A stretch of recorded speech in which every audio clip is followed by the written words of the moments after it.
Programme میں ایک دفعہ پھر خوش آمدید کہتے ہیں ناظرین آپ کو. بریک پہ جانے سے پہلے سیٹھی صاحب بات کر رہے تھے کہ محترمہ بے نظیر بھٹو شہید کی جو ڈیل ہوئی تھی پرویز مشرف صاحب کے ساتھ، اس میں ڈیل کی جو وائلیشنز تھیں، سیٹھی صاحب نے ابھی تک کہا کہ جو ایک کنسرن تھا محترمہ کے لیے وہ ان کی سیکیورٹی بن چکا تھا، اور ان کو یہ لگ بھی رہا تھا کہ پرویز مشرف صاحب انہیں سیکیورٹی نہیں دیں گے، اسی لیے انہوں نے شاید بلیک واٹر کی سیکیورٹی کی ڈیمانڈ بھی کی تھی. سیٹھی صاحب آنے سے پہلے محترمہ نے 3-4 لوگوں کے نام لے لیے، چودھری پرویز الہی صاحب کا، بریگیڈیئر اعجاز شاہ کا، حمید گل صاحب کا، کہ ان لوگوں سے ان کو خطرہ ہے. وہ ایک ڈائنگ ڈکلریشن بھی انہوں نے سائن کر دی. ان لوگوں کے نام کیوں لیے؟ یہ بڑی دلچسپ بات ہے. آج تک کسی نے یہ نہیں ہمیں بتایا، پیپلز پارٹی نے بھی نہیں بتایا کہ محترمہ کو یہ انفارمیشن کس نے دی. محترمہ کا یہ کہنا تھا 2 فارن گورنمنٹس، غالباً انہوں نے اشارہ کیا تھا UAE گورنمنٹ اور سعودی گورنمنٹ کی طرف. اب بات یہ ہے کہ سعودی گورنمنٹ اور UAE گورنمنٹ کے پاس کوئی انڈیپینڈنٹ سورسز آف انفارمیشن یا انٹیلیجنس پاکستان میں نہیں ہے، نہ ہی ان کا کوئی اور طالبان وغیرہ کے ساتھ کسی قسم کا تعلق. تو ان کو یہ کیسے یہ پتا چلا کہ یہ تھریٹ پرسیپشن ہے؟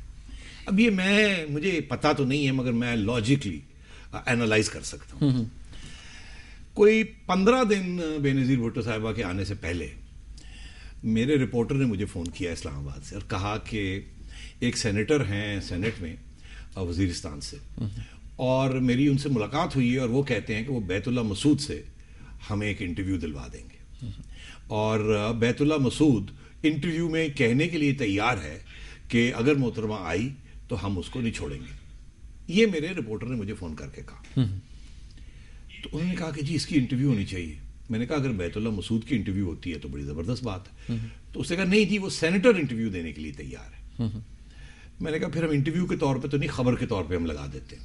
اس نے جا کے ان سینیٹر کی بات کی ان سے، اور انہوں نے یہی بات کہی کہ میں بیت اللہ کے ساتھ ان ٹچ ہوں، میری بھی ملاقات ہوئی ہے، اور یہ ساری بات ہوئی. ہم نے چھاپ دی کہ بیت اللہ کہتا ہے کہ اگر بے نظیر بھٹو صاحبہ آ گئی تو ہم اس کو نہیں چھوڑیں گے. کیوں؟ کیونکہ وہ امریکن ایجنٹ ہے.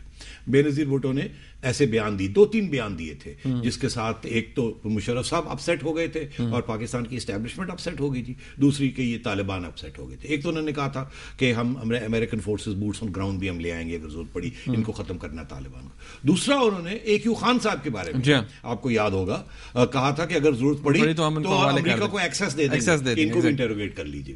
وہ اس وقت جسے کہتے ہیں بہت کوشش کر رہی تھی امریکہ کو جیتنے کے لیے، اپنے ساتھ لے جانے کے لیے، اور ہر قسم کی حرکت کرنے کے لیے تیار تھی. اس قسم کی سیاسی اپرچونٹی، یعنی کہ اسٹیبلشمنٹ کی نظر میں یہ وائلیشن تھی آف دی کانٹریکٹ. یہ تم کیا باتیں کر رہی ہو؟ یہ تو سوال ہی نہیں. اس لیے ٹینشن شروع ہو گئی.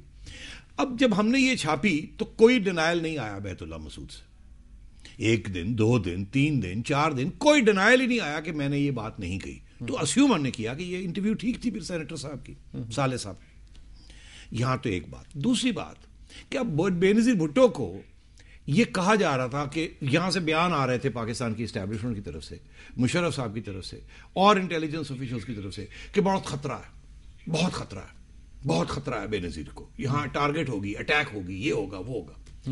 یہ نہیں کہتے تھے کہ انہیں کیسے پتا ہے بھئی اگر ان کے پاس کوئی انفارمیشن ہے کہ اٹیک ہوگی تو پھر تو یہ اور بھی کارروائی کر سکتے ہیں نا. ایک تو روک بھی سکتے ہیں، دوسرا یہ لوگوں کو پکڑ سکتے ہیں، مگر کوئی پکڑ دکڑ نہیں ہو رہی تھی.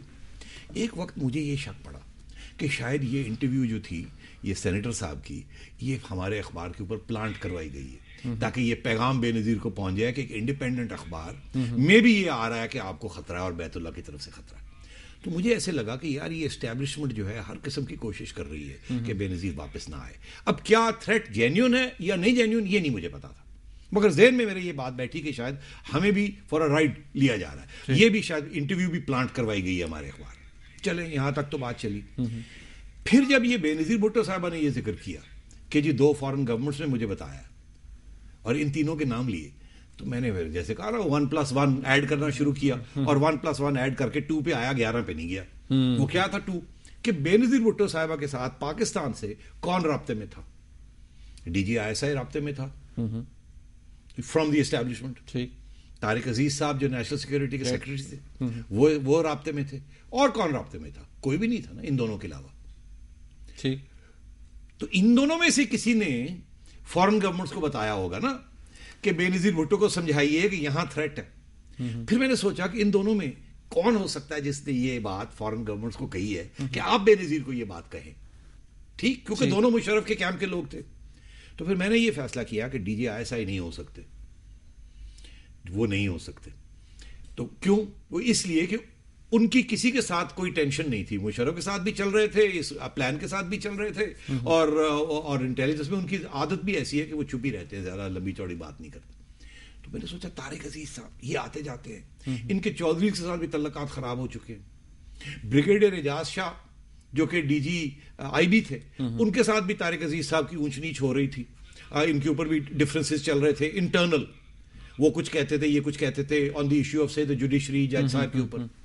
تو میں نے سوچا کہ یہ ہو سکتا ہے کہ طارق عزیز صاحب نے ان گورنمنٹ کے کان میں اسلام آباد میں ان کے امبیسڈرز کو کوئی بات کہی اور ان کے نام دے دی ہوں. حمید گل کا نام تو بیٹھتا ہے نا, کیونکہ وہ تو سارے ٹیررسٹ آرگنائزیشنز کے ساتھ ان کے کسی نہ کسی قسم کے لنکس تھے, کیونکہ ایک زمانے میں وہ جہاد کرتے تھے. ابھی بھی وہ خالد خواجہ صاحب مرنے سے پہلے یہ کہہ گئے ہیں کہ جی حمید گل کو مل کے گئے تھے. تو ان کا تو اتنی بات نہیں تھی, وہ تو ڈینائی کرتے ہیں, مگر بہرحال جو بھی ہے وہ ان کے کانٹیکٹس تھے نا, D G I S I رہے ہیں, اور وہ انقلابی باتیں بھی کرتے ہیں, اور امریکہ کے خلاف بھی بات کرتے ہیں. تو وہ تو بات بیٹھتی تھی, مگر ان دونوں کا کہاں سے آیا؟ تو اس لیے میں نے یہ سمجھا کہ شاید پاکستان حکومت کی انٹرنل کور کے اندر سے, اسٹیبلشمنٹ کے کور سے کسی نے یہ بات کہی ہے. اس لیے بینظیر بھٹو صاحبہ کریڈیبل سوچ رہی تھی, انہیں پتا تھا کس نے یہ بات کہی ہے, انہیں پتا تھا کس کے ذریعے یہ کہلوائی گئی ہے, اس لیے ان کا خیال تھا کہ شاید یہ کریڈیبل. شیخ صاحب یہاں بریک لیتے ہیں. ناظرین, اب تک جو ڈسکشن ہوئی ہے اس میں جو بات ہمارے سامنے آئی ہے وہ یہ کہ محترمہ بینظیر بھٹو شہید نے اپنی رینک ڈکلریشن میں جن لوگوں کے نام لیے تھے ان کے نام بھی آپ کے سامنے آ گئے, رپورٹ میں بھی لکھے ہیں اور پہلے بھی سامنے آ چکے ہیں. کیوں لکھے گئے تھے, کیوں انہوں نے ان کا نام لیے تھے, سیٹھی صاحب نے بھی آپ کو بتایا. بریک سے جب ہم واپس آئیں گے تو آج کل جو ڈسکشن ہو رہی ہے میڈیا میں, اخباروں میں, وہ ہو رہی ہے رحمان ملک صاحب کے رول کے اوپر, اور جو انہوں نے اپنا رول بتایا ہے یو این کمیشن کو, وہ بھی ایک بڑی انٹرسٹنگ سٹوری ہے. اس کے بارے میں بات کریں گے ایک بریک کے بعد. ہمارے ساتھ رہیے گا.